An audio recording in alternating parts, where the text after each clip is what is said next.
도망치시죠. 민망하옵나이다.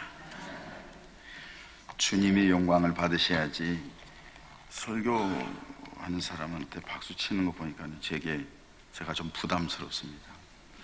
찬양하는 팀들에 대해서 박수를 치는데 잘했다고 박수 치는 거죠? 아니에요? 그럼 대답 안 하는 사람 뭐예요? 못했어도 그냥 잘하라고 격려해 주는 거예요? 은혜스럽게 찬양했다고 박수를 치지만은 사실은 찬양대가 드리는 찬양도 하나님께, 아멘. 네. 말씀을 전하는 것도 시간에 제가 이 자리에 선 것도 주님의 은혜인 줄 믿습니다. 하나님께서 은혜 주셔서 이 귀한 자리에 오게 됐는데요, 오니까는 제가 참 부담스럽습니다. 첫째는 교회가 너무 커서 부담스럽습니다. 땅이 무슨 4,000평이라니 내가 부담스럽습니다. 운명의 기주가. 또 우리 장 목사님이 키가 저보다 훨씬 커요. 그래서 또 기가 죽습니다. 또 키만 큰 게 아니라 잘생기는, 왜 이렇게 잘생겼어요? 또 이 교회는 잘생긴 목사만 계셔야 되나 봐. 김원영 목사님도 원로 목사님도 참 잘생겼잖아요. 조각한 미남처럼 잘생겼어요. 장 목사님도 잘생기고 장로님들이 잘생긴 순서로 뽑았나 봐. 그런데 오늘 이렇게 뚝배기 같은 사람이 있었습니다. 뚝배기 같은 사람. 저한테 잘생겼다고 얘기한 사람은 딱 한 사람입니다. 누구겠어요? 사모님? 그랬으면 얼마나 좋겠어요. 우리 어머니? 그랬으면 또 얼마나 내가 감사하겠어요. 우리 장모님이 잘생겼다고 그래요. 내 생애 처음 들었어요, 장모님한테. 그 얘기는 자기 딸 좀 잘 봐달라는 얘기인 것 같아요. 그래서 이 교회에 오니까는 참 은혜스럽고, 그러나 우리 장 목사님 여러 가지로 봤을 때는 제가 좀 부담스럽고 위축됩니다만은 한 가지, 장 목사님이나 나나 주님을 사랑하는 열정이 같다는 거예요. 복음에 대한 열정이 같다는 거예요.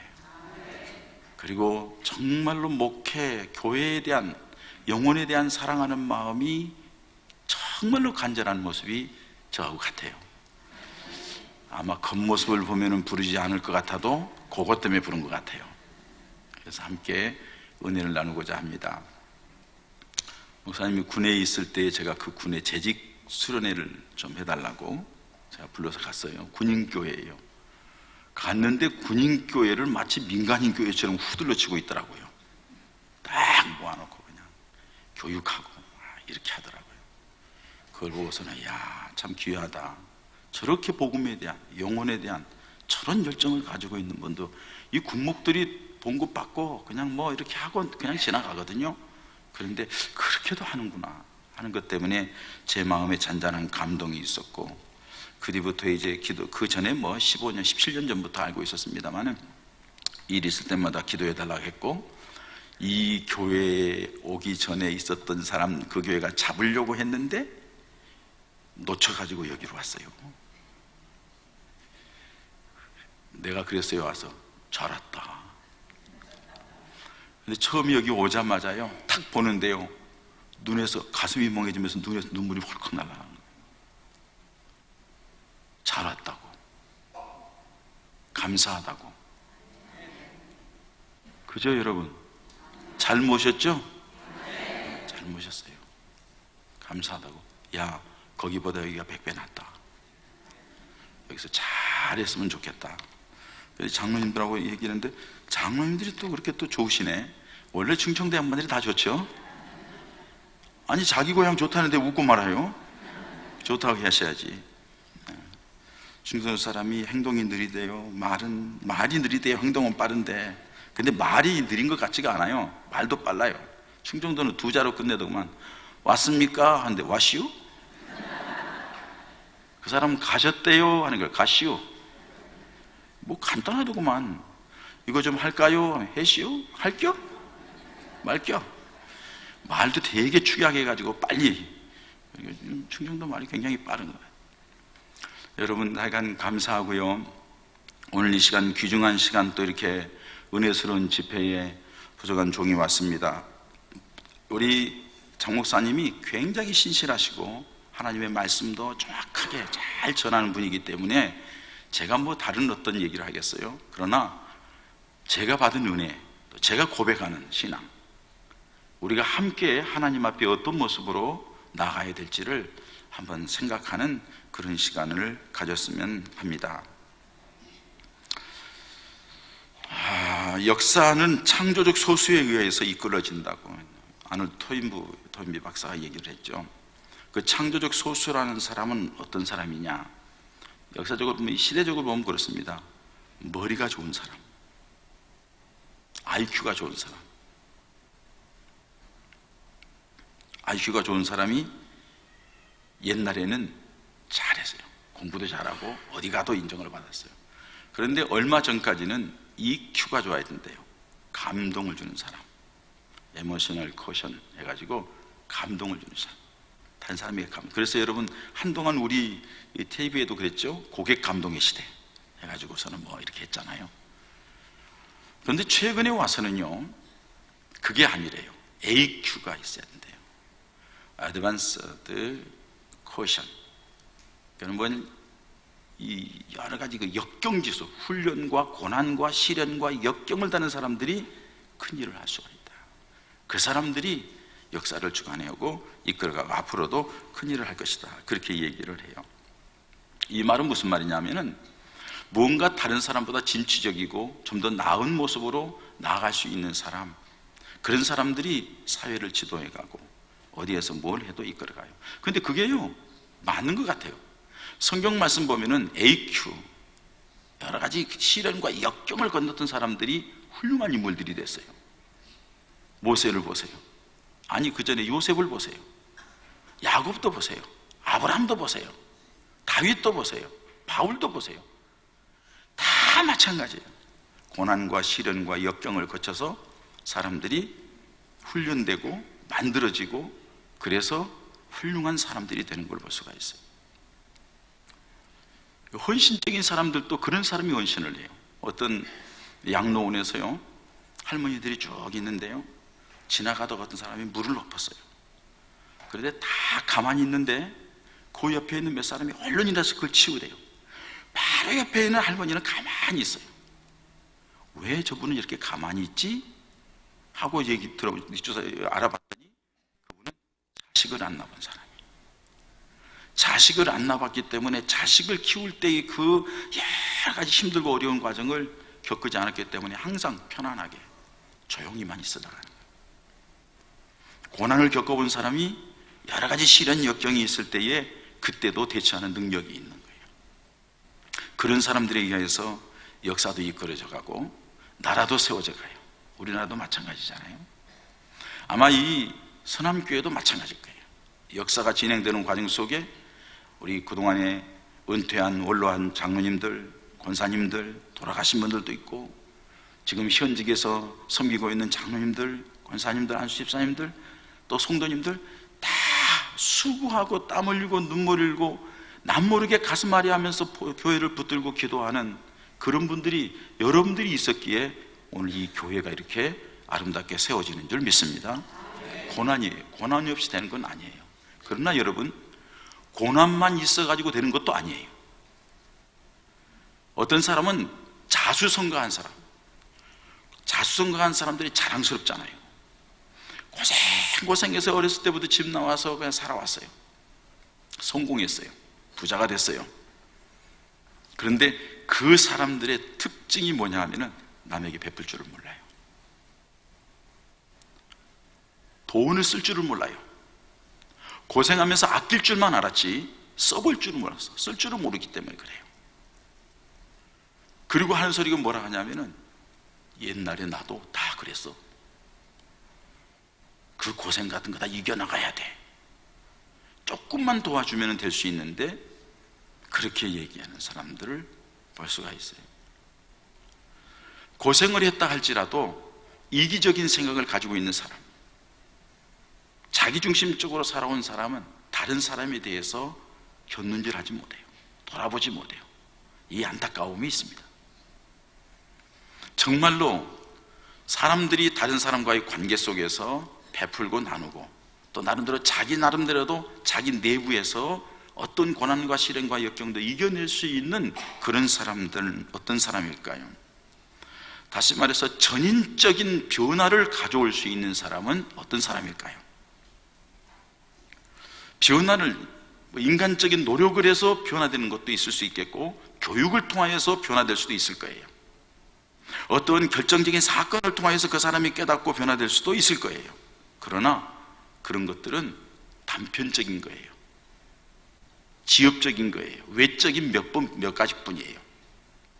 정말로 우리 사람들을 완전히 새롭게 하고 변화시킬 수 있는 것이 뭐냐? 그게 바로 복음의 능력입니다. 다시 말해서 복음이 뭡니까? 복된 소식, 기쁨의 소식. 여러분, 우리 인생에서 기쁨의 소식, 복된 소식이 뭘까요? 어떤 사람이 살아가다가 병들어서 막 힘들어해요.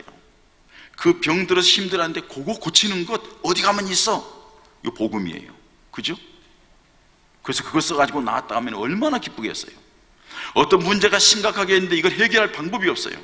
그런데 어디 가면 된대? 거기 찾아갔더니 거기서 해결받는 거예요. 저도 우리 장로님하고 잠깐 얘기했습니다만, 저를 이끌어 주신 우리 진경총회장이신 김승근 목사님께서 저를 다른 데 있는데 끌어가셨어요. 그리고서는 제가 다른 신학대학을 다니면서 신학대학원 동계를 지나가려고 하는데 저한테 하시는 말씀이 장로의 신학대학원을 가라는 거예요. 장로의 신학대학원을 시험을 봤어요. 여러분, 우리 통합층 목사 우습게 보지 마십시오. 셉니다. 비율이 센데 제가 합격을 했어요. 합격을 했으니까 목사가 됐겠죠. 그것도 재수 삼수 없이 단번에 합격했어요. 내가 이런 목사요. 다 하는 일이지만은. 자, 그래가지고서는요, 합격을 했는데 공로금이 없잖아요. 가난한 전도사. 돈이 없잖아요. 야, 이걸 어떻게 하지? 그랬더니 우리 집사람이 다 한마디 하더라고요. 하나님이 합격시켜 줬으니까 하나님이 가게도 하실 거예요. 그러니까 기도원 가서 기도하고 오시지요. 남자분들 부인 말 잘 들으세요. 저는 부인 말, 우리 집사람 말 들어가지고 팔자 고친 사람이요. 그래서 기도원을 갔어요.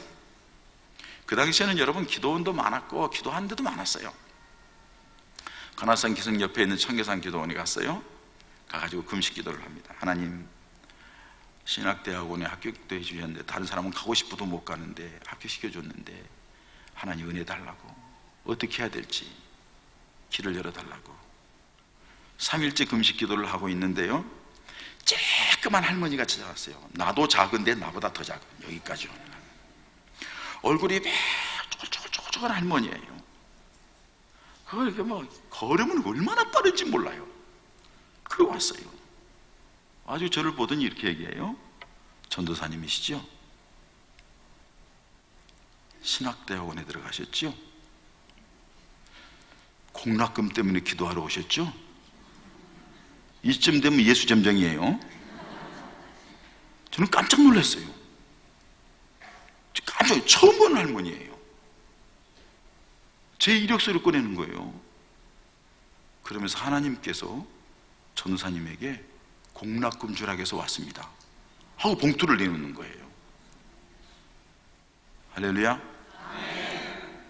우리 하나님께서요, 저는 그날 뭐 학부도 다녔습니다만, 학부는 우리 그 어르신 목사님이, 할아버지 목사님이 네가 목사해야지, 누가 목사해, 가!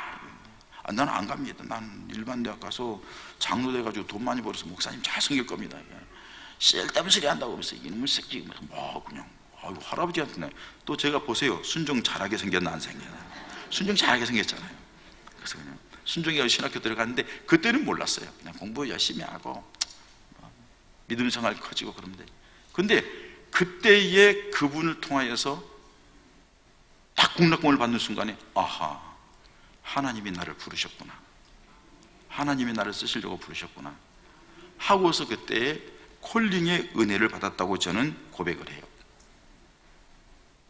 주님이 제게 만나주신 거예요. 그 만나주신 체험이 한 번 있었기 때문에 그 다음부터는 주님만 붙잡는 거예요.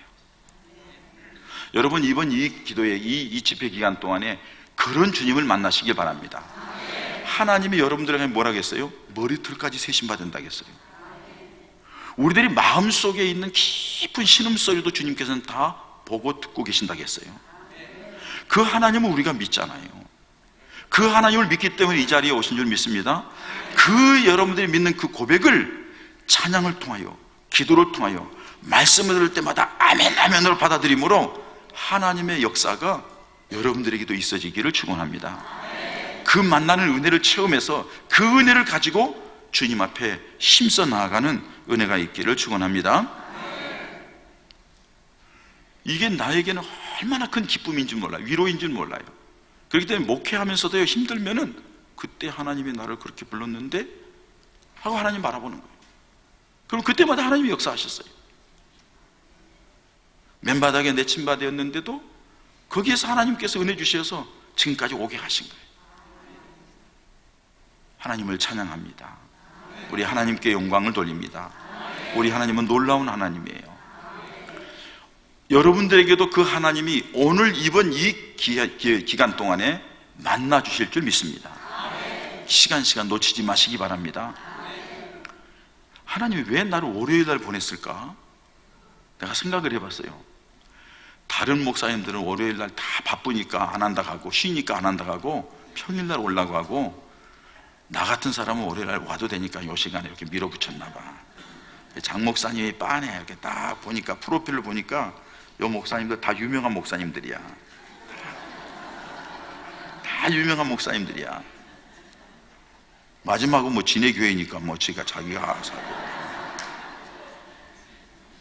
아니, 나도 말이야 수요일쯤 늦으면 수요일 한번 빼먹고 여기 올 수 있는데 말이야. 첫 번째 전화서 여러분, 우리 교회는요, 오늘부터 우리 교회는 해마다 2번 기도회를 갔습니다. 사순절 동안에는 20일 동안 새벽기도 총진군을 합니다. 새벽 시간에 전교인 총진군, 애들까지 다. 가을에는 11월 달 되면은 다니엘 기도에서 20일을 저녁 기도회를 합니다. 1시간 딱 합니다. 나머지는 자기들이 더 기도하고 싶으면 기도하고요. 11월 첫 주 지나고 월요일부터 하거든요. 근데 11월 11일 날 초청잔치를 한다. 새생명 잔치를 하겠다. 한 사람이 한 명씩만 데리고 와. 장로들은 3명, 항존직 다른 권사 안수집사는 2명, 일반 교인들은 다 1명씩 약속해가지고서는 지금 기도하고 있는데요. 부목사들이 뭐라 하냐면은 이번 11일을 위하여서 다니엘 기도를 당겼으면 좋겠습니다. 그래? 언제로 하는데? 오늘부터 했으면 좋겠다는 거예요. 나 오늘 서남교회 가는데? 야, 담임 목사가 없는데 어떻게 하냐고. 목사님 걱정하지 마십시오. 우리가 하겠습니다. 지가 담임 목사 이것들이? 웃겨가지고 그냥. 근데 가만히 생각하니까 여기는 이미 약속을 해놨고 또 교회가 그렇게 해야 된다 하니까는 그러면 오늘 누가 할 거야? 김 목사가 하겠습니다. 네가 해 그럼.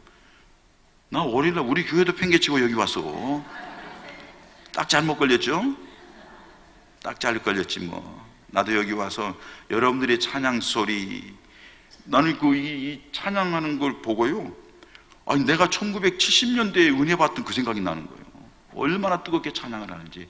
한국교회에 미래가 있다, 소망이 있다, 이 서남교회도 아직도 살아있구나, 이런 교회가 있구나 하는 생각을 하게 됐어요. 물론 담임 목사님의 영향력이 있고 함께하는 장로님들과 항존직들이 잘 협력해 주시고 교우여러분들이 협조해 주셔서 그렇겠습니다만은 참 마음이 뜨거웠어요. 그래서 오늘 우리 교회 없고 여기 있기를 잘했다. 오늘 우리 교회에 있었다 하면 내가 설교하고 내가 힘들었을 텐데 여기 와서 좋다. 왜? 내가 은혜 받아 우리 교인들도 살잖아요. 목사들이 은혜 받을 기회가 없어요. 근데 여기 오니까 부스러기 은혜가 많이 임해서 감사드립니다. 여러분, 우리가 이 복음이라는 그 기쁜 소식인데 우리 인생의 가장 기쁜 소식, 여러분들 보세요. 여러분들에게 뭘 이루어지면 좋겠어요? 그건 이루어지면 기쁘겠어요? 그런데 우리가 가지고 있는 그 모든 것이 이루어지는 가장 핵심적인 부분이 뭐예요? 여러분 인생에 있는 모든 문제가 어디서부터 출발했어요? 어디서부터 출발했어요? 남편 잘못 만나서 출발했어요? 마누라 잘못 만나서 출발했어요? 부모 잘못 만나서 내가 지금 이 모양이에요? 우리 인생의 모든 문제의 출발점은 죄라는 문제입니다. 죄 때문입니다. 그래서 모든 사람이 죄를 범하였고 의인은 없는 자가 하나도 없어요. 그래서 하나님의 은혜 가운데 들어가지는 못하는 거예요. 그러니까 여러분 보세요. 창세기에 보면은 하나님이 천지만물을 만드시고 다 만들어 놓고 에덴 동산이라는 가장 좋은 걸 만들어 놓으시고 거기에다가 아담과 하와를 두셨어요. 이게 하나님의 마음이에요. 하나님의 사람들 그렇게 잘 되겠는데, 근데 이것들이 교만해졌어요. 하나님처럼 되고 싶은 마음, 좀 더 좀 높아지고 좀 더 좀 잘 되는 게 뭐였을까? 사단이 알고는 다 꼬이죠. 죄를 지었어요. 하나님 말씀을 어겼어요.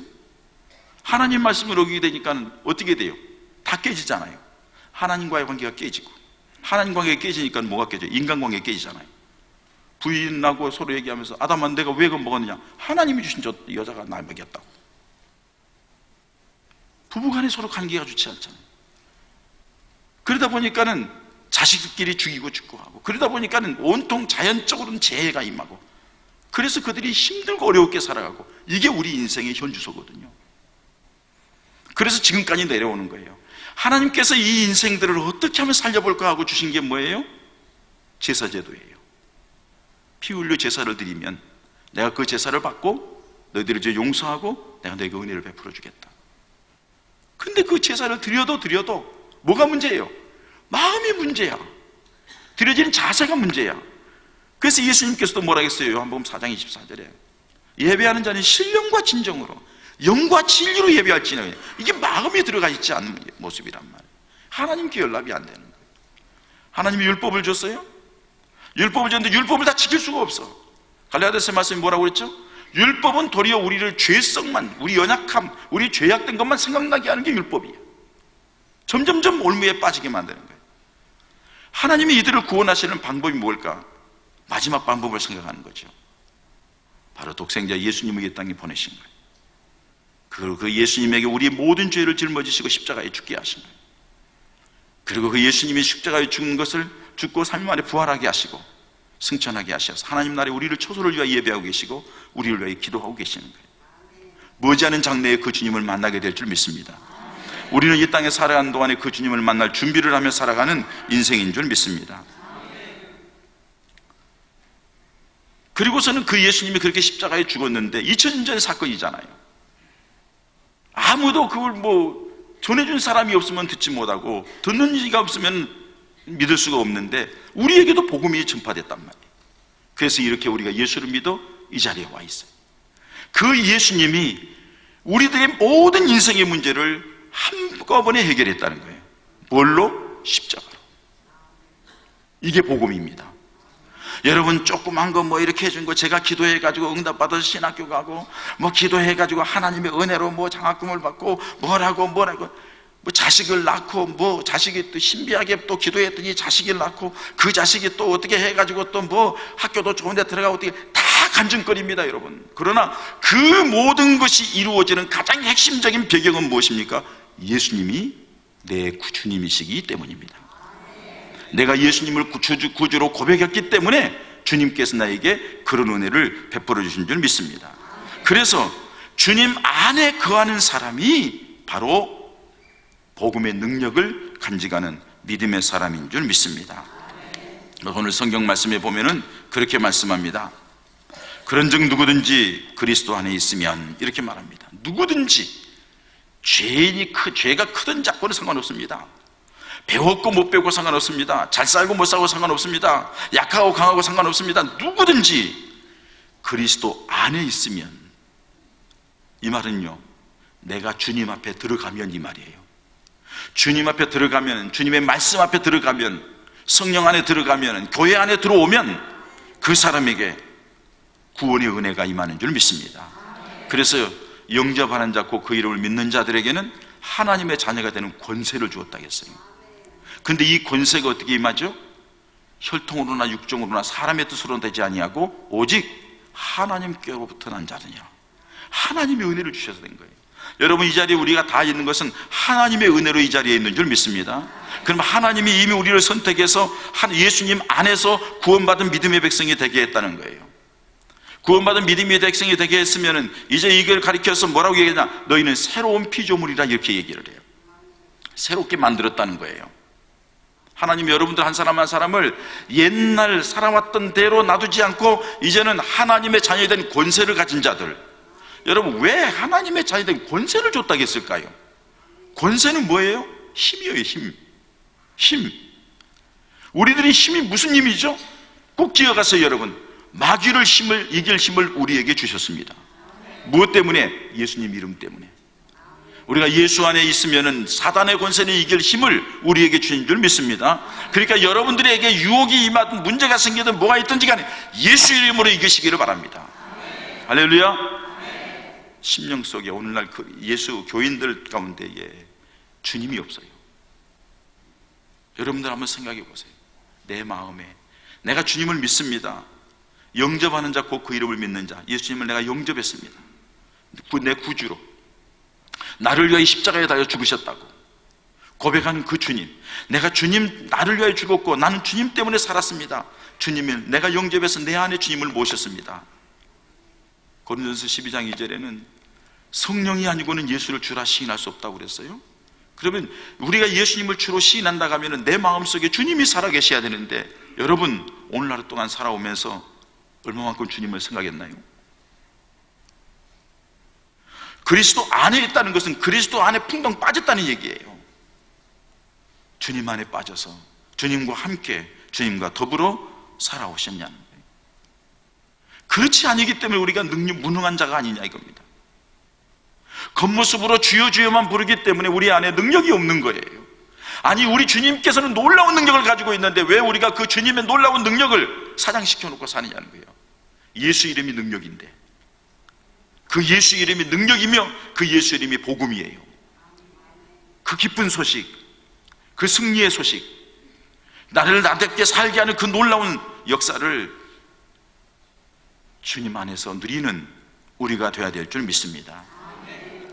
근데 그 주님을 누리려는 게 아니고 이건 뭐예요? 체험이 있어야 돼. 체험이 없는 거예요.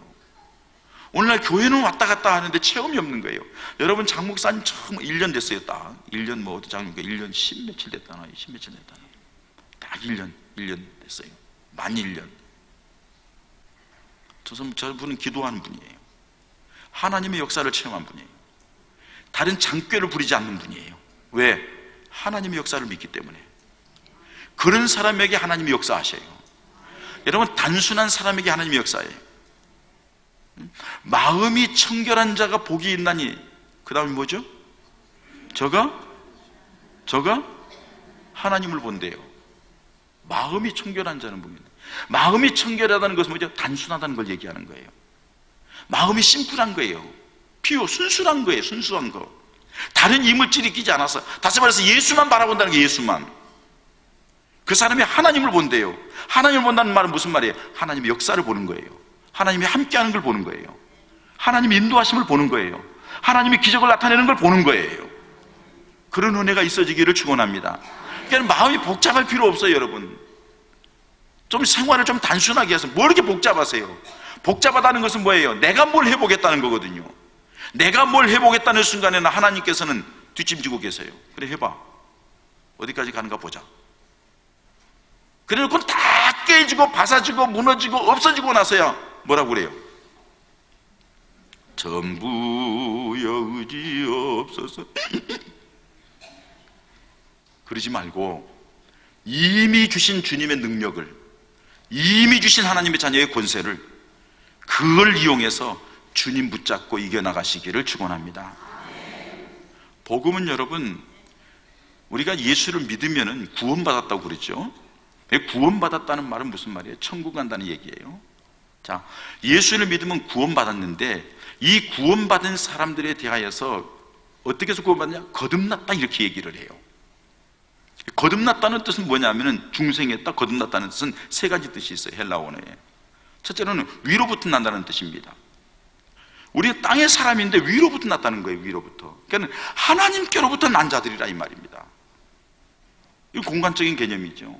시간 개념 깨면요, 다시 났다는 거예요. 그건 뭐예요? 내 삶의 전환점이 있다는 거예요. 그래서 에베소 2장에 있는 말씀대로 전에는 어둠이었고, 전에는 육신의 노예였고, 전에는 세상 사람같이 살았고, 전에는 사단의 지배를 받았지만은 이제는 빛의 자녀예요.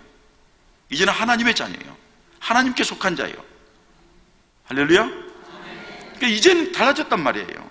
그러니까는 여러분들이 인생 가운데 살아온 삶 속에 BC와 AD가 갈라지는 것처럼 딱 갈라지는 역사가 있어야 돼요. 주님이 오시기 전과 오신 후가 갈라진 것처럼, 역사적으로도 그런 것처럼, 시간적으로 그런 것처럼 여러분들이 인생 가운데서도 뭔가 갈라지는 역사가 있어야 된단 말이에요. 구분되는 역사가 있어야 돼. 한번 여러분 생각해 보세요. 저는 여러분들에게 다른 말씀 못 드리겠어요. 여러분들 스스로가 결정을 해야 되는 거예요. 내가 내 인생, 내가 예수 믿으면서 지난날 예수 믿기 전하고 지금하고 내가 얼마만큼 바뀌어졌는가, 내가 얼마만큼 새로워졌는가, 한번 여러분 스스로를 한번 돌아보세요. 다시 나야 됩니다. 출발점이 있어야 됩니다. 새로운 출발점. 이게 새로운 피조물이에요. 이게 주님의 믿는 믿음의 사람의 고백이에요. 또한 세 번째는 뭐예요? 새로 났다는 뜻입니다. 새로 나. 이 질적인 변화입니다. 이건 가치관의 변화예요. 생각이 변하고, 마음이 변하고, 말이 변하고, 보는 게 변화되고, 행동하는 게 변화되고, 질적인 변화죠. 저 사람 새로워졌어. 제가 목사가 됐다니까 제 고향에서요, 어른들이 깜짝 놀라면서요, 한국이가 목사가 됐어요. 그럼 무슨 말이죠? 안 될 놈이 어떻게 됐대? 그 얘기 아니에요. 그놈 안 될 놈인데 어떻게 됐대? 저는 안 될 놈이에요. 못 될 놈이에요. 성격도 급하고요. 그냥 제가 예수 안 믿었으면 여러분 등치를 보세요. 예수 안 믿었으면은 제 나이가 얼마 된지 모르시죠? 나이가 정말 잘 나갔었는데, 한가닥 했었는데, 집어 던지면 그냥 저기 가서 떨어지고, 차면 저기 가서 끝나고, 뒷골목에서 제가 한가닥 했을 텐데, 예수님께 붙잡힌 바람에 변화됐어요. 그리고 나서는 그 다음에 저를 만난 뒤에는 목사님이 되셨네, 네가 목사가 됐어? 하다가 아이고 목사님이 되셨네. 변화된 모습을 보는 거예요. 여러분, 예수 믿는 믿음의 사람이 되었다는 것은, 주님 안에 거하는 사람이 되었다는 것은, 새로운 피조물이 되었다는 것은 변화되는 것을 말합니다. 변화되는 것을 말합니다. 오늘 이번 이 집회를 통하여서 여러분들이 5일 동안 가는 기간 동안에 변화의 역사가 있어지기를 축원합니다. 성령이 내 안에 임하지 않으면 변화가 되지 않아요. 우리가 우리 자신을 변화시킬 수 없어요. 성령이 내 안에서 나를 붙잡아야 돼요. 때로는 여러분, 성령 충만하다고 얘기를 할 때 사람들은요, 성령 충만함을 방언을 받고 예언을 하고 부들부들 떨기도 하고 떼굴떼굴 부르기도 하고 그리고 눈물을 통에 잡아가고, 그게 성령 충만하다고 얘기를 하는데 그건 일시적인 현상이에요. 여러분, 성령 충만의 원어는 뭐냐 하면은 성령의 지배를 받는 겁니다. 성령의 다스림을 받는 거예요. 그러니까 내 마음대로 사는 게 아니라 성령의 이끌림을 받는 거예요. 내가 어떤 결정을 할 때 하나님 앞에 기도하면서 하나님께 영광 돌리고 하나님의 뜻을 이루는 것이 무엇인가? 성령의 이끌림을 받는 거예요. 그런 모든 과정, 사업을 하나 뭘 하나 그 모든 과정을 이끌어가면 하나님이 우리를 책임진다는 거예요. 할렐루야? 할렐루야? 이건 지금 또 뜨름하게 쳐다보는 사람은 지금 뭐가 뭔지는 몰라. 여러분, 이번 기회에 그 은혜를 체험하시길 바랍니다. 저를 왜 보냈겠어요? 이 시간에 왜 이 말씀을 전하게 하겠어요? 하나님께서 여러분들에게 그런 은혜를 주시겠다는 거예요. 그러니까 이번 기도의 기간 동안, 이번 집회 기간 동안에 정말로 그 주님의 역사를 체험하는 은혜가 있어지기를 축원합니다. 성령님 내 안에 들어와서 나를 다스리시라고, 나를 지배하라고, 나를 이끌어가라고 하나님께 나를 맡기면은요, 여러분 한마디로 표현할게요. 하나님께서 나를 위하여 누구를 보냈어요? 예수님 뭐라고 그래요? 독생자 예수님이래요. 자, 예수님을 보내서 예수님이 나를 위하여 어떻게 했어요? 십자가에 죽이셨어요. 예수님께 그 십자가에 죽으셨어요. 자, 보세요. 여기 엄마들이 자녀들에게 대해서 굉장히 관심 많아요. 얼마나 열심인지 몰라. 대한민국의 엄마들처럼 자녀들에게 특별하게 그렇게 유별난 데는 별로 없어. 얼마나 애쓰는지 몰라요. 왜요? 정적인 문화에다가 엄마가 10달 동안 뱃속에 있다가 애 낳고 키워가지고 얼마나 기대를 가지고 그렇게 키웠어요. 당연히 여러분 자식에 대해 관심을 갖죠. 자식 사랑하죠. 위하죠. 맞는 말씀이에요. 그러나 엄마가 그 자식을 위해서 죽었어요? 죽었어요? 안 죽었잖아. 살아있잖아요. 다 지금 여기 안 죽었어요. 예수님은 우리를 위하여 죽었어요? 죽었어요? 죽었잖아요. 예수님은 우리를 위하여 죽었어요. 그래서 하나님께서 뭐라고 하냐, 아들을 주시기까지 사랑하신 하나님께서 너에게 무엇을 못 주겠느냐고 말씀하셔요. 로마서 8장. 하나님이 이렇게 우리를 사랑하시는 거예요. 그 사랑을 받은 우리들인데 여러분들은 자꾸 그냥 다른 어떤 것에 매여가지고 이걸 잡을까 저걸 잡을까 이렇게 할까 저렇게 할까. 주님 붙잡으시기 바랍니다. 주님 안에 만물에 충만케 하신 충만함이 있는 줄 믿습니다. 주님 붙잡으면 여러분들의 인생의 모든 문제가 해결되는 하나님의 놀라운 은혜가 함께 할 줄 믿습니다. 그러니까는 우리 예수님을 영접하면은 새로운 피조물이 되는데, 새로운 피조물은 변화된 사람을 얘기한다고 말씀을 드렸어요. 변화된 사람이 할 수 있는 건 뭐냐? 새로운 기록을 남기는 거예요. 변화되면 새로운 기록을 남겨야 돼요. 옛날 기록이 아니라 새로운 기록을. 제가 이걸 참 이분을 좋아하고 이 글을 제가 좋아해서 가는 데마다 이 말씀을 드립니다. 벨기에의 유명한 문학가인 메테르 링크라고 하는 사람이 있어요. 아동문학도 쓰고 아주 유명한 소설, 파랑새라는 행복을 빗대서 파랑새라는 소설 쓴 그런 문학가예요. 그분은 뭐라고 했냐면 우리 인생은 한 권의 책을 쓰는 것과 같다고 그랬어요.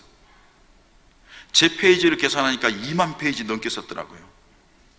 그러면 내 나이가 얼마쯤 되는지 이해가 가시죠? 2만 페이지 넘게 썼어요. 자, 여러분들도 다 하루에 한 장씩 썼다 가면은, 한 페이지 썼다 가면은 지금까지 지금 계속 써온 거예요. 그런데 메테르 링크는 이렇게 얘기합니다. 우리 인생 책은 한 번밖에 쓸 수 없다. 그래서 뭐라고 그래요? 일생이라고 합니다. 한 번밖에 쓸 수 없습니다. 여러분도 한 번밖에 쓸 수 없습니다. 자, 두 번째로 우리 인생 책은 고치거나 지울 수 없습니다. 오늘 낮에 행동한 것 후회되는 거 있죠? 지울 수 있나요? 고칠 수 있나요? 그대로 남아요. 잘 기억해 보세요. 자, 세 번째, 우리 인생록은 다시 쓸 수 없어요. 오늘 이렇게 썼으니까 에이, 다시 써야지. 돌아올 수 없어요. 시간은 흐르는 게 세월이에요. 토마스 칼라일이라고 하는 유명한 작가가 있습니다. 그분이 7년 동안에 쓴 책이 있습니다. 그게 불란서 혁명사입니다. 근데 그 책을 썼는데 7년 동안 썼으니까 얼마나 이게 먼지가 묻고 막 그냥 안다들다고 했겠어요. 마지막 딱 놓고서는요 친구를 만나러 갔어요. 친한 친구에게 내가 이 책을 다 썼으니까 자네가 이걸 좀 봐줘서 이걸 좀 오자 탈자 좀 수정하고 이렇게 해서 탈고해 주면은 책을 낼 수 있도록 그렇게 해주겠나 하니까는 좋다고 해가지고 친구 만나고 집에 들어갔어요. 그랬더니 책상에 있는 옹고지가 없어졌어. 어디 갔냐고 물어봤어요. 하인을 불러가지고 어디 물어봤어요.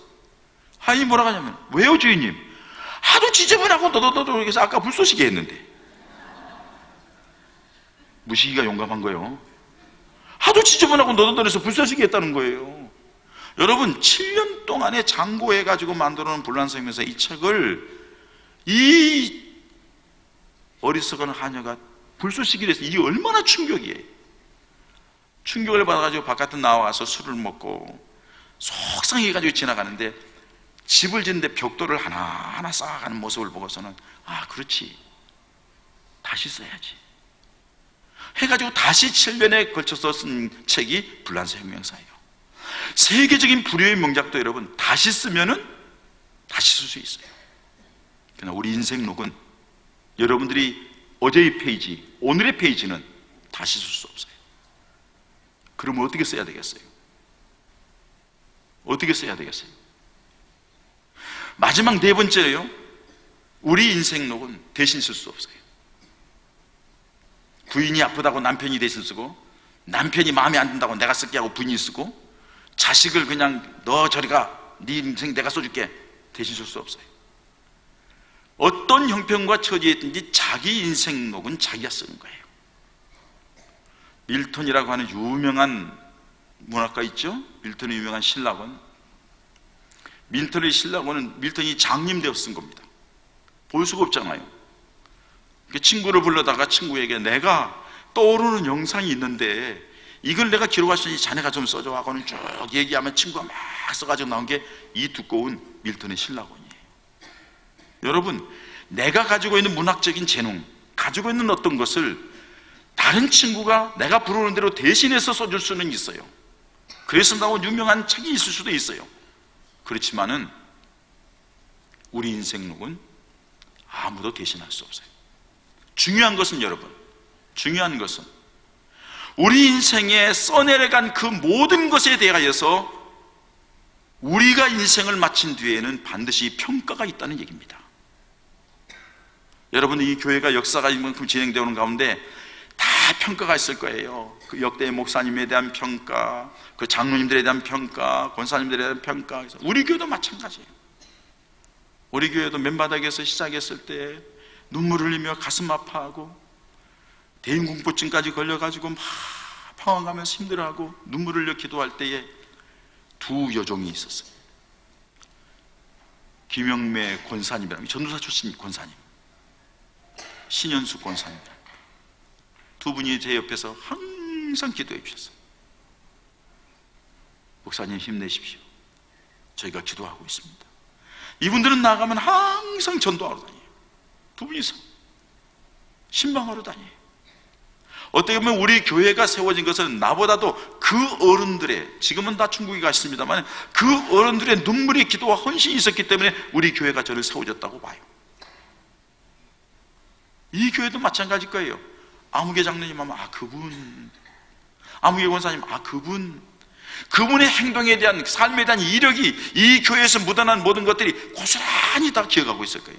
지금 현재 있는 장로님들에 대해서도, 권사님들에 대해서도, 안수집사님에 대해서도, 성도들, 구역장에 대해서도, 기관장에 대해서도 또 아무도 얘기하면 그 사람에 대해서 누구 하면 그 사람 이력이 나오게 돼 있어요. 평가를 받게 돼 있다고요. 더 중요한 것은 여러분, 우리 모든 기록물이 요한계시록에 있는 말씀대로 하나님 앞에 기록물이 올라갈 겁니다. 우리들이 살아온 삶의 흔적들이 조금도 흔들리지 없이 1.1획도 날아감 없이 그대로 하나님 앞에 드릴 거예요.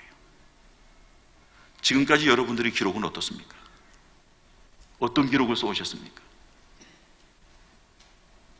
한 번밖에 쓸 수 없는 겁니다. 그러니 어떻게 써야 되겠습니까? 지울 수도 없고 고칠 수도 없습니다. 어떻게 써야 되겠습니까? 다시 쓸 수 없습니다. 한 번으로 끝나는 겁니다. 매일매일의 삶 속에 하나님 앞에서 하나님의 은혜 받은 대로 깨알같이 또박또박 정확하게 분명하게 아름다운 모습으로 써내려가는 우리 선함교회 고우들 되시기를 축원합니다. 축원합니다. 그러면은 여러분들이 그 아름답게 써내려가는 그 모습을 보고 하나님께서 여러분들을 응원하실 겁니다. 성령을 통해 역사하시고 여러분들의 삶의 길을 내시고 방법을 내시고 은혜를 주시고 복을 주셔서 하나님의 영광을 위한 좋은 믿음의 여건들 많이 나타나게 될 줄 믿습니다. 그래서 노예에서나 지역의 어떤 교회에서 하면 선함교회 가봐라, 그 교회 가봐라, 이런 소문이 나는 은혜가 있어지기를 축원합니다. 정말 그렇게 되길 바랍니다. 그리고 마지막에 저와 여러분이 하나님 나라에 갔을 때에 하나님 앞에서 잘했다, 정말 수고했다, 요한계시록 21장 있는 말씀대로 눈물을 닦아주고 고통이 없는 것, 죽음이 없는 것, 아픔이 없는 것, 애통하는 것이 없는 것, 고가는 것이 없는 것, 하나님이 우리 하나님이 되시고. 여러분들 궁금한 거 있잖아요. 초상화에 있는 예수님이 진짜 얼굴일까? 궁금하지 않으세요? 난 궁금해요. 하나님 나라에 가면 좀 빨리 보고 싶어. 예수님 정말로 맞을까? 그보다 더 잘생기지 않았을까? 하나님은 과연 어떤 분이실까? 요한계시록 21장에 보니까 하나님이 저희의 하나님이 되고 저희는 하나님의 백성이 되어서 친히 하나님이 그 곳에서 그들과 함께 거하시고, 예수님이 어린 양 보좌에서 예수님을 만나고 찬양하고, 찬양대 잘하셨으면 오늘 너무 잘했어요. 제가 머리털 나고 제일 은혜 받았어요. 정말 잘하셨어요. 정말 잘하셨어요. 이렇게 하면 또 중창단이 삐지겠지? 중창단 우리 권사님들 정말 아름답게 하셨어요. 우리 중창단 권사님들 한 가지만 부탁할게요. 정말 소리 좋고 아름답고 정말 그런데 은혜 받았다가 하면서 감사하다가 하면서 좀 이렇게 좀 찢으세요. 웃으면서, 환하게 웃으면서. 그 표정이 영향을 미치거든요. 참 잘했어요. 여러분들의 그 찬양이 천국에까지 가서 있길 바랍니다. 찬양하는 사람은 내가 볼 때는 주님과 제일 가까이 있을 것 같아. 왜? 가까이 찬양해야 될 것 같으니까. 얼마나 감사해요. 또 다음 주부터 찬양대 미어 터지는지 모르겠다. 또 너도 나도 하려고. 여러분, 우리 하나님께서 우리들의 모든 것을 보고 계신다는 거예요. 그러니 우리가 어떤 기록을 남겨야 될까요? 주님 앞에서, 이 교회에서 내가 누구에게 인정받고 담임 목사님에게 인정받고 성도들에게 인정받고 그것도 좋지만은 우리 주님 앞에 인정받는 아름다운 기록을 남기는, 변화된 모습의 기록을 남기는, 영의 사람으로서의 기록을 남기는, 믿음의 사람으로서의 기록을 남기는 우리 사랑하는 선함 가족들 되시기를 축원합니다. 축원합니다. 그 기록들의 결과는 뭐예요? 하나님께 영광 돌리는 거예요. 하나님께 영광이 돼야 돼요. 내 뜻을 이루거나 내 어떤 것을 쓰는 것이 아니라 하나님의 영광을 위한 기록물이 돼야 된다는 거예요. 왜? 하나님이 우리를 이 땅에 태어나게 하실 때에는 하나님이 영광 받으시기 위해서 이 땅에 우리를 보냈기 때문에. 그런데 죄 지었기 때문에 하나님의 영광을 가렸어. 모든 사람이 죄를 범하였으면 하나님의 영광에 이르지는 못해.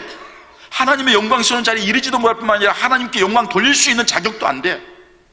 그렇기 때문에 예수님께서 새로운 피조물로 만든 거예요. 우리를 구원받는 하나님의 백성으로 만든 거예요. 어떻게 하라고? 하나님께 영광 돌리는 사람이 되라고. 하나님께 영광 돌리는 것, 우리 구원받은 백성들, 변화된 사람들의 행적 중에 1번이 뭐예요? 예배입니다. 예배. 예배의 성공자가 되시기 바랍니다. 하나님 앞에 예배 드리는데 어떤 자세로 예배 드려요? 신령과 진정으로 하십시오. 무슨 말이에요? 마음과 정성을 다하고 성령의 이끌림 받아서 하나님 앞에 드려지는 예배를 드리십시오. 요한복음 4장 24절뿐만 아니라 로마서 12장 1절에 있는 말씀대로 산제물로 드리시기 바랍니다. 하나님 앞에 산제물로 드리시기 바랍니다. 오늘 하나님 앞에 내가 어린 양으로 가지고 와서 잡아서 드려야 되는데 나를 하나님 앞에 드립니다. 산제물로 드립니다. 하나님 앞에 받으시는 제사를 드립니다. 예배 시간에 기적이 나타나고, 예배 시간에 능력이 나타나고, 예배 시간에 치유가 일어나고, 예배 시간에 심령의 변화가 일어나는 역사가 있기를 축원합니다. 누구에게? 주님 중심이 돼야 돼요. 주님이 받으시는 예배를 드려야 돼요. 나를 제물로 드릴 때 주님이 나를 어루만져 주셔요. 주님만 치유하셔요. 회복하셔요. 변화시키셔요. 이게 예배의 능력입니다. 구원받은 백성들이 1순위는 뭐냐? 하나님을 높이고 찬양해야 되는데 그게 뭐냐? 예배예요. 하나님께 경배하는 거예요. 두 번째는 뭐냐 하면은 우리 교회에 5가지 사명 해가지고서는 첫째 예배, 둘째 교육, 셋째 봉사, 넷째 친교, 다섯째 선교하고 전도하는 거죠. 그런데 저는요, 이 예배하고 마지막 선교, 전도, 이것 때문에 나머지는 있다고 보는 사람이에요. 하나님께서 궁극적으로 우리에게 요구하는 것은 하나님을 예배하고 그 은혜를 받아서 그 하나님의 살아계심을 증거하는 것, 이게 바로 우리 성도들이 하나님의 영광을 위하는 삶이에요. 여러분, 복음을 전하기 위해서는 어떻게 해야 될까요? 변화된 모습의 기록을 주변 사람들에게 보여줘야 돼요. 어떤 분이요, 물어볼게요. 선함교회가 더 부흥되기를 원하십니까? 이거 원하지 않는 사람이 몇 사람 있구만. 다른 교회에서 왔겠죠. 그분은 오늘 은혜 받으려고 선함교회 이게 있대, 새로운 목사님 1년 좀 됐는데 잘하고 교회가 부흥되고, 근데 우리 한번 하니까 보고 이제 선함교회 목사님이 아니네, 뚝배기 같은 사람이 와가지고 그래서 이게 와 있으니까는 대답 안 하시는지 모르겠습니다만은, 하여간 여러분, 교회가 부흥되기를 원하십니까? 네. 어떤 분이 그런데요, 이사 와가지고 어느 교회를 갈까 하고 했는데 교회가 2교회가 딱 있더래요. 그래서는 가서 예배를 드리는데 다 은혜스럽더래요. 그래서 그러면 어떻게 할까 하다가는요, 성령의 감동을 줬어요. 교회의 첫 번째 주는 이 교회, A라는 교회, 두 번째 주는 B라는 교회에 가기로 했어요. A라는 교회에 나와서 예배를 드리고 나가서 먼저 나가서 바깥에서 착 쳐다봤어요. B라는 교회에 나가서 쳐다봤어요. 그리고서는 A라는 교회에 등록하기로 마음을 먹었어요. 뭘 보고? 예배를 드리고 나오는 교인들의 얼굴을 보고, 예배를 드리고 나오는 교인들의 나아가는 모습을 보고, 교회에 들어와서 예배 드리고 나가는데 얼굴이 환하게 웃고 서로 도론도론 얘기하면서 집사님 권사하면서 사랑하면서 나가는 모습이 너무 아름다워서 그 교회에 등록했는데 그 교회가 선함교회래.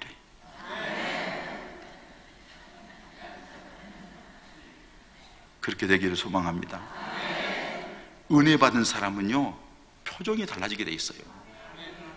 다를 수밖에 없어요. 왜? 내 안에 주님께서 내게 주신 은혜가 얼마나 큰지 매일 그것을 감동하며 살기 때문에 그저 얼굴에 항상 감사가 있고 기쁨이 있을 수가 없어요. 가슴이 벅찰 수밖에 없어요. 그런 은혜가 우리 모든 가족들에게 있어지기를 축원합니다. 아름다운 모습으로 살아가는 것, 주님이 원하는 것이 그런 모습인 줄 믿습니다. 여러분, 이전 것은 다 지나갔습니다. 자, 우리가 지금까지 잘못 살았다 할지라도 오늘 이 순간에 우리 주님 앞에 결단하고 내려놓으면 그건 끝나는 겁니다. 그러니 사랑하는 여러분, 이제 주님을 붙잡고 내가 보라 새 것이 되었도다, 새로운 피조물로 하나님의 사람으로 믿음의 사람으로 다시 새롭게 서가는 오늘 이 시간이 되시기를 축원합니다. 축원합니다. 하나님은 여러분들을 얼마나 사랑하시는지. 자, 두 사람씩 짝 칩시다. 두 사람 쳐다보세요. 한번 짝 지어 쳐다보세요. 벌써 웃는 거 봐. 왜 웃어요? 자세히 보니까는 징하게 생겼네. 그래요? 예쁘죠? 새롭게 보니까 예쁘죠? 안 보이던 점도 보이죠? 그죠?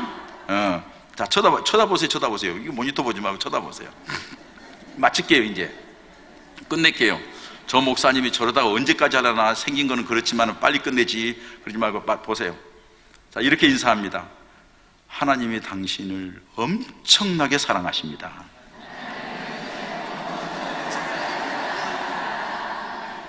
액센트를 어디다 둬야 돼요? 엄청나게 사랑하십니다. 자, 또 둘씩 다른 사람하고 또 맛볼까요? 둘씩 다른 사람하고 또 보세요. 하나님이 당신을 세상에서 존귀한 자로 삼으셨습니다.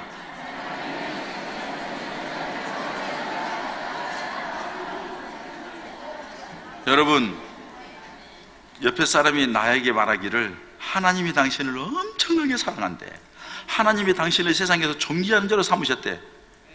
기분 좋아요, 좋아요? 되게 좋죠? 남을 칭찬해 줬으니까 남 얘기만 듣지 말고 나도. 자, 손을 이렇게 하세요. 하나님이 나도 사랑하고 존귀하게 여기십니다. 할렐루야. 이제 우리 교회 온 것 같네. 우리 교회 매일 예배 시간에 설교 전에 이 인사를 합니다. 근데요, 우중충하게 왔던 힘들었던 사람이요, 서로 쳐다보세요 하면 웃어. 못생겨서 웃는지 잘생겨서 웃는지는 모르겠지만은, 걱정스러워서 그런지 모르겠지만은 자 웃어. 어떻게 이렇게 생겼냐 하면서 하여간 웃어요. 그리고서는 인사를 하면은요, 환하게 풀어져요. 그리고 말씀이 들어가면은 다 기뻐하고 평안해서 가는 것을 제가 목도를 했어요. 그래서 인사를 해요. 여러분, 하나님이 여러분들을 엄청나게 사랑하십니다. 어떻게? 예수님은 십자가에 못 박는데 내어주기까지. 우리 주님이 여러분들을 엄청나게 사랑하십니다. 어떻게? 예수님이 당신이 십자가에 죽기까지. 그 사랑을 받은 우리들입니다. 아멘. 하나님이 여러분들을 세상에서 존귀한 자로 삼았습니다. 어느 정도로? 세상의 모든 것을 다 잃어버릴지라도 내가 너를 붙들겠다고, 내가 너를 지키겠다고, 내가 너를 이끌겠다고. 이게 우리 하나님이 우리를 향한 사랑입니다. 존귀하게 여긴다는 거예요. 그렇게 귀하게 여긴다는 거예요. 그런데 여러분, 왜 엉뚱한 짓 합니까? 왜 자꾸 끼웃거립니까? 어디를 바라봅니까? 주님 바라보시기 바랍니다. 주님이 우리에게 복음입니다. 주님만이 복음입니다. 주님만이 우리 인생의 길이요 진리요 생명입니다. 주님만이 우리를 천국으로 이끌어갈 겁니다. 주님만이 우리의 삶을 존재 가치가 있는 자로 만들 것입니다. 여러분, 우리가 예수 믿으면 영생 얻는다고 그래요. 영생이라는 건 뭐예요? 영원히 사는 거, 이터널 라이프, 영원히 사는 거예요. 천국 가는 걸 얘기해요. 그러나 헬라의 원어에 보면 그 뜻이 아니에요. 영생 얻는다는 것은 하나님이 함께 해주는 삶이에요. 하나님이 함께, 예수를 믿으면 하나님이 평생도록 함께 해주는 거예요. 내가 하나님을 등지고 떠날지라도 하나님은 우리를 떠나지 않아요. 하나님은 우리 편에 계세요. 우리가 느끼지 못하고 엉뚱한 짓 하니까 발견하지 못할 뿐이지. 이번 기회에 주님 붙들고 주님 안에서 지난날 새로워졌지만 다시 한번 새로워져서 우리 하나님의 은혜 가운데 붙들림 받고 하나님의 영광으로 위하여 멋지게 쓰임받는, 그래서 예배 시간마다 감격이 넘치고 나아가서 가만히 있을 수 없어서 수가성년처럼 뛰어나가서 복음을 전하고 하나님의 교회에 와서 기쁨으로 충성하고 헌신하는 우리 선함 교인들 되시기를 주님의 이름으로 축원합니다. 축원합니다. 우리 함께 이 시간 기도하겠습니다.